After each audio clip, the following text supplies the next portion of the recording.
maybe 5 different people do 5 different minutes of something. Decided I was going to be entertained by you all, and that took about 2 minutes. And then I called these 3 guys, and so we decided to talk a little bit about how growing up Italian prepared us for Notre Dame. And I know we have a lot of fellow Paisans out there, so I think you all would agree. In fact, will our Italians stand up? Let's just see what kind of count they got.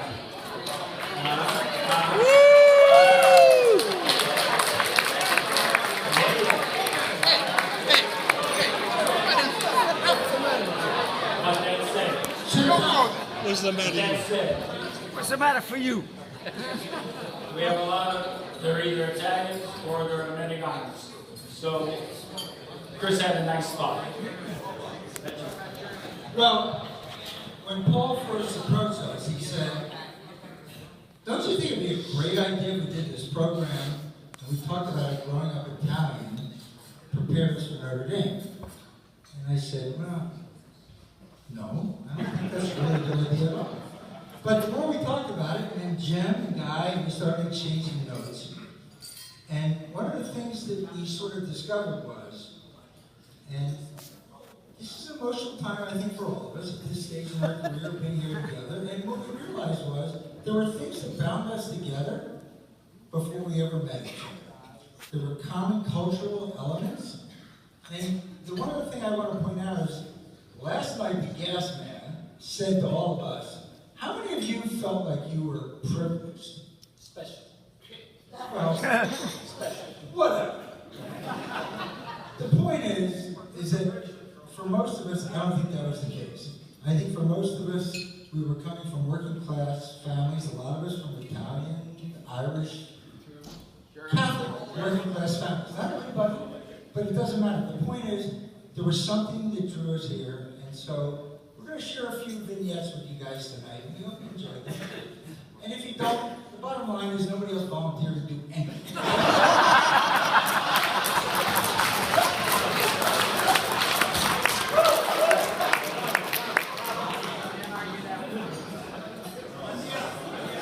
So here's our story.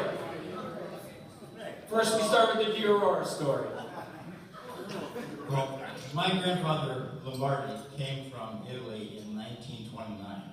He left his wife and his daughter there so he could come to the Americas and to find a job. And then in 1929, I was 22, he left. In 1929, my mother and my grandmother came to the United States.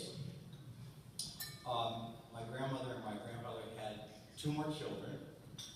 And fast forward to the time that my parents got married, which was 1946, and they lived with my grandparents. And I came along, and they continued to live with my grandparents for another year. So from the time that I was 7 years old, from the time that I was born until I was 7 years old, the number of people at the dining room table went from 7 to 15, because it included all of the other relatives that came from Italy. So that when I came to Notre Dame, and I only had to sit with 8 to 10 guys.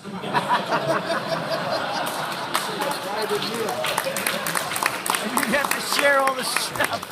The second thing is that my grandmother was really devoted to the Blessed Virgin. She loved Mary. There were statues in the bedrooms, in the kitchen, in the bathrooms, in the cellar. There were 5-inch statues. They were 18-inch statues. They were all around. So again, when I came to Notre Dame and saw the Golden Dome, I thought, just another Mary. Hey, this is No.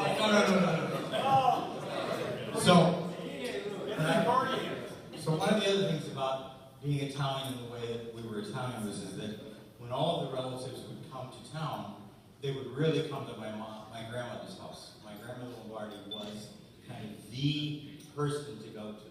So my cousins from Pittsburgh, my cousins from Denver, my cousins from Columbus, they would all come up. There were these big feasts, eat all day, have conversations, and then my godfather would bring out his accordion, and we would dance in the streets.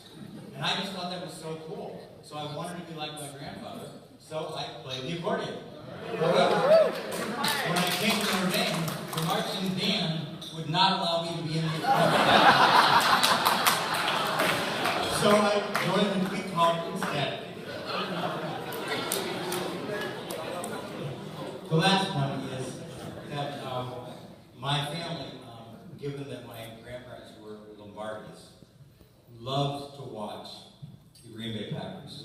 Vince Lombardi was a cousin. A little, actually he wasn't, but they really thought So, they would watch the Packers, whenever the Packers were on TV, because again, this is back in the early 50s when TV and football was just beginning to be on TV.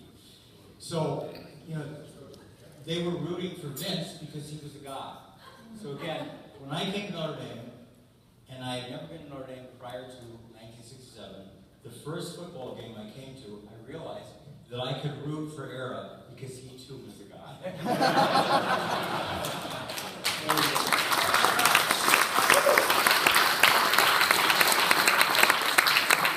So, Paul put that's a picture of my parents. Paul put that up there. I did not put the caption of Heroes, and I think part of the reason he put that up there is because I think for all of us that had the opportunity to come to Notre Dame 45 years ago, our parents were our heroes. We could not have done it without them.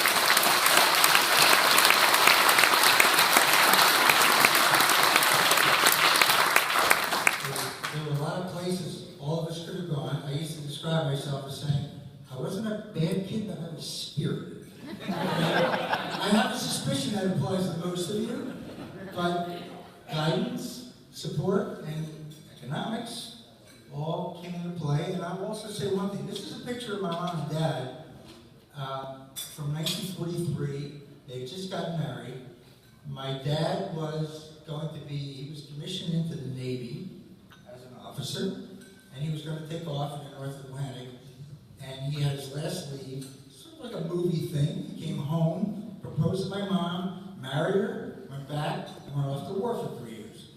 And so, the other thing I will say about my dad, I won't get into any specifics because our dads are all great guys and all great heroes, but it was the greatest generation, and my dad certainly.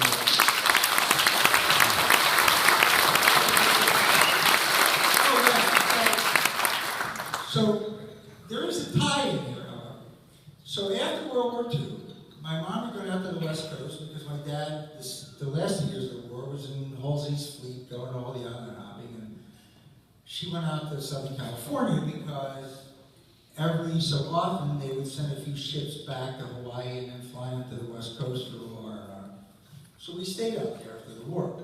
And the reason that ties into all this is we then moved back east. And as I was a kid growing up, my dad would always tell me the stories about going to see Notre Dame play USC in the Coliseum in the late 40s and the early 50s.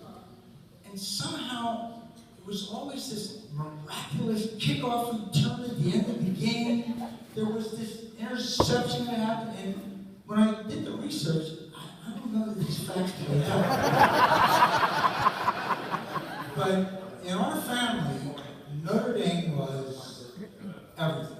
And so we moved back east, and when I was a kid, late 50s, early 60s, we drove across country twice from Philly. I was a Philly kid. The first leg of our trip, we would get in the car and we drove to South Bend because my dad needed to walk to Notre Dame campus. He'd never gone to school here. He wasn't even a college graduate, but it was sacred ground. And as I said to Paul, I sent him a picture of me as like a 9-year-old or whatever walking across the Notre Dame campus. I said, it was interesting that this was sacred ground. My dad back then, how did I know that a few years later it would become the most sacred ground to me? And so, I don't know, I'll share one other little vignette because we've all had a heartbreak. I mean, Notre Dame is a phenomenal educational institution, but we love our football here. And if my heart was ever broken, never broken more than in November of 1964. Sitting in the kitchen with my dad with a little Zenith radio, listening to the Notre Dame Southern Cal. And when that touchdown was called back at the end of the first half, my dad said, We're screwed. I think we may need those points. And I said, come on. We're 9-0. We're 17-0. Well, we all know what happened. And I was just add one little thing. I was from Philly. You have to remember that a month before that, the Phillies had the greatest collapse in the history of baseball. So, you know, I think a few more years of therapy, I'm going to get over it. All right, now the other picture up here is because Paul was, I'm a second generation American. My grandfather is in that picture, and that's me. He was my roommate for my first 13 years of my life.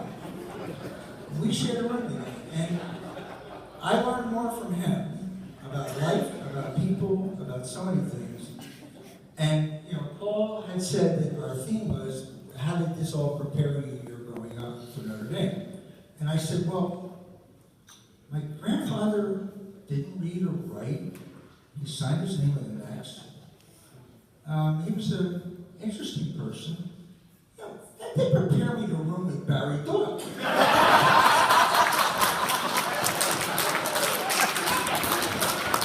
with that, I'll pass it on.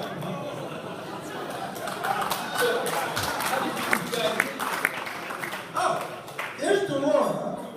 Nice try. Nice try. I know that I was fat. You know. I promise you I will not dominate this thing, but for whatever reason, these slides coincided. But how did Jim Delora and I meet?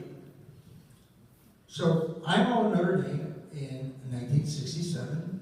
Vietnam War is going on. I signed up for Air Force ROTC. I go to registration, and these other guys are like, come over here. Anyway, next thing I know, I committed to be in the Air Commandos. So, DeVoe, you know this because I taught you it. So after about 6 or 8 weeks of like this special training, we don't interact with anybody else, we asked the question, what are you training us for? And the answer was, now, don't get me wrong, I love the Vietnam War as much as all of you. You are being trained to be paradropped behind the aircom lines to find landing sites for the Green Berets. And I went, you know, I don't know if I'm cut out for a job where I can call a Green Beret a sissy. So, my dad, who had spent 3.5 years in nothing but combat in World War II, had always said that my uncle Romeo was the genius in the family because he played the clarinet. And he said, you know, while all of us were being piped off, he was down in North Carolina playing a Washington Post march in a marching band. And I went, you know, there's a lesson there. So I looked up, there was a military, you guys may not know this, there was a military marching band, and I looked up who the guy was in charge of it. I went over to his dorm room and I said, there was this terrible error at registration. I know you may think it's curious, it took me 8 weeks to figure this out, but I was supposed to be in the band. And he goes, well, what do you play? And I said, what do you need?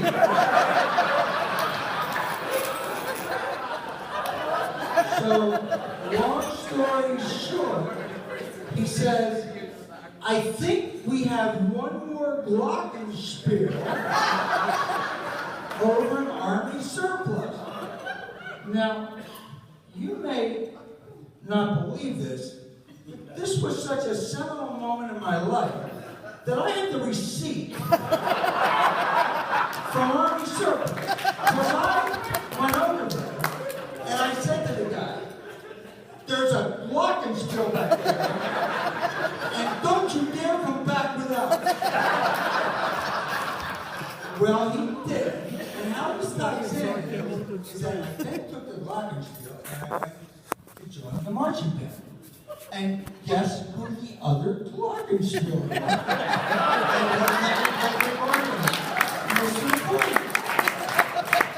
So for the first two practices, I sat down next to him and I would look at his hands and I would do this, but I wouldn't touch him. Because if you look at the glockenspiel, you hit the wrong note.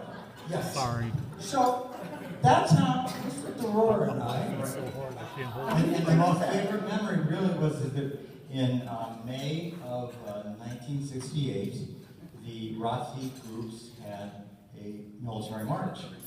And given that we were the band, we marched first. And so here we have Chris, who clearly looked like he used to look, and tall, thin. And then there was Jim, who was 160 pounds and short. And so we were like Mutt and Jeff playing hockey. And we were marching all over the green field, and we got so dirty, I thought we were fighting in the war. Guy.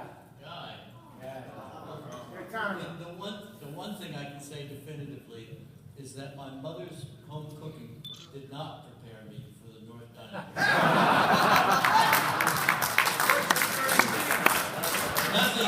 Nothing could prepare you for the North Dining Room. So here we have two Notre Dame graduates. I'm the Indian on the right, and that's my brother Jim on the left. And when I asked my mother years later how she decided who was going to be the cowboy and who was going to be the Indian, she said, well, she thought if we took this picture and I couldn't get into Notre Dame, maybe they could use it to get me into Harvard with Elizabeth Warren.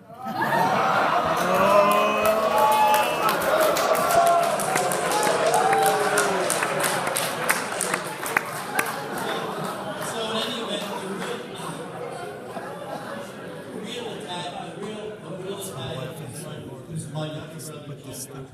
When he came to Notre Dame, he was in the architecture department, which is a 5-year program.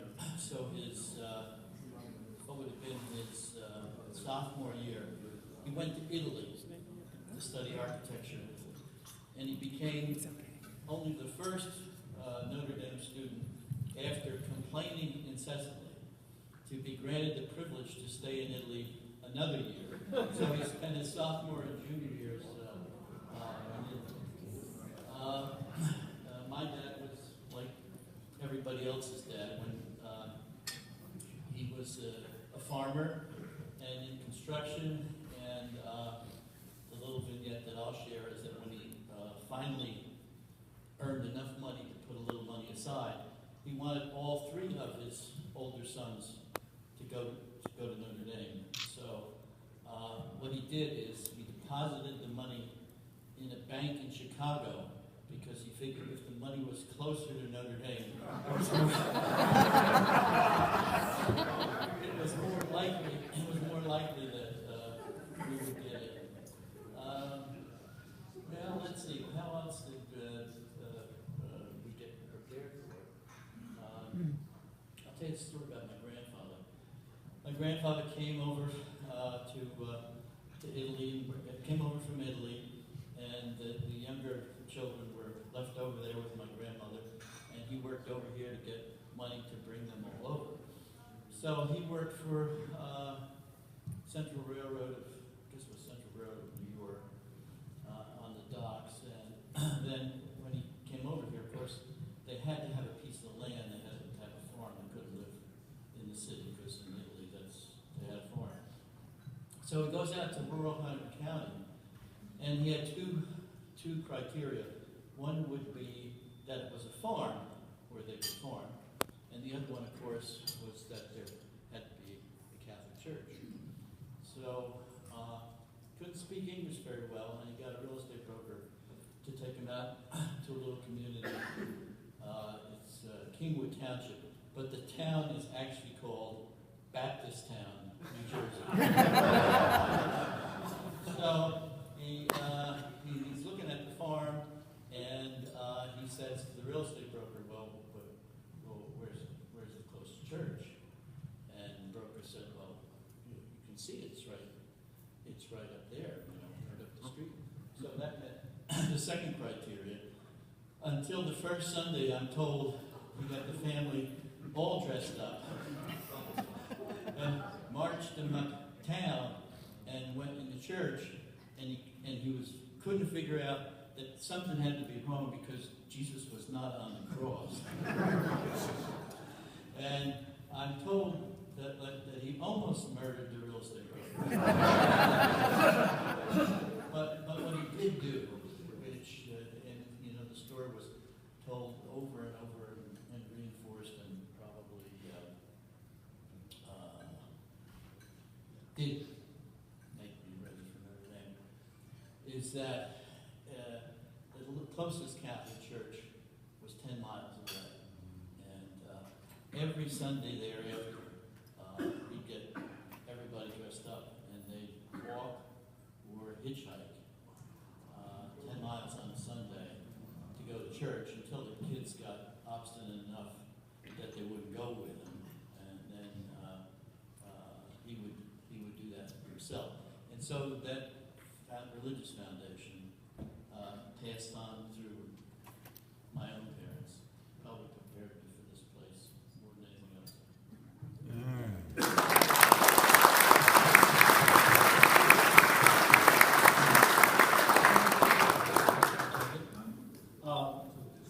So Jim's grandmother was a Lombardi. My grandmother was a De Aurora. So we are related somehow, somewhere. So Carmela De Aurora marries Pietro Bonitatis, which a lot of people don't think my name's Italian, but we're full-blooded. And I remembered that, well, everybody I knew was Italian. I didn't know anybody who wasn't Italian until high school, and I met this girl, Kathy Flaherty. So, Irish. So I bring her.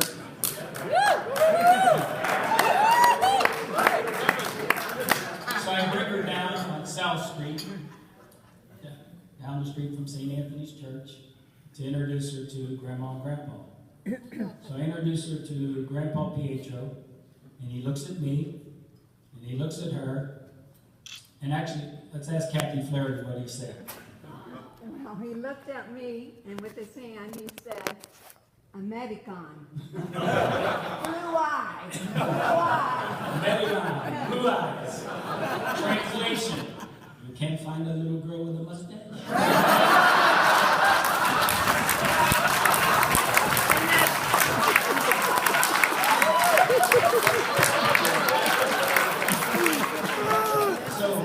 So now you see the second accordion coming into the story. So this is my psychedelic rock band. The drummer. And Fabulous Futuros. And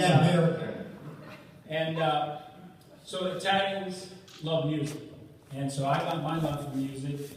Well, you wake up every Sunday listening to Louis Prima or Frank Sinatra. And, sorry. There you go. Now. Go back one. There, stay there. All right. So Mom's got the accordion. That's Uncle Mario with the violin, Aunt Virginia in the back, Uncle Larry on top. They were the gondoliers. This was probably they were 16, 17 years old. And how Mom prepared me for Notre Dame. In high school, I remember, growing up in Ohio, coming home, snowing. Mom would like to beat the snow, so she'd be out there shoveling snow. So I get off the school bus and I tell her, I'll go change, I'll come out, I'll help you, or I'll do it. No. You go upstairs, you study so you can go to Notre Dame. You know how easy it is to fall asleep to the sound of that So she prepared me for Notre Dame 2 ways. I came with a little bit of guilt, but well rested. So the thing that's missing in this band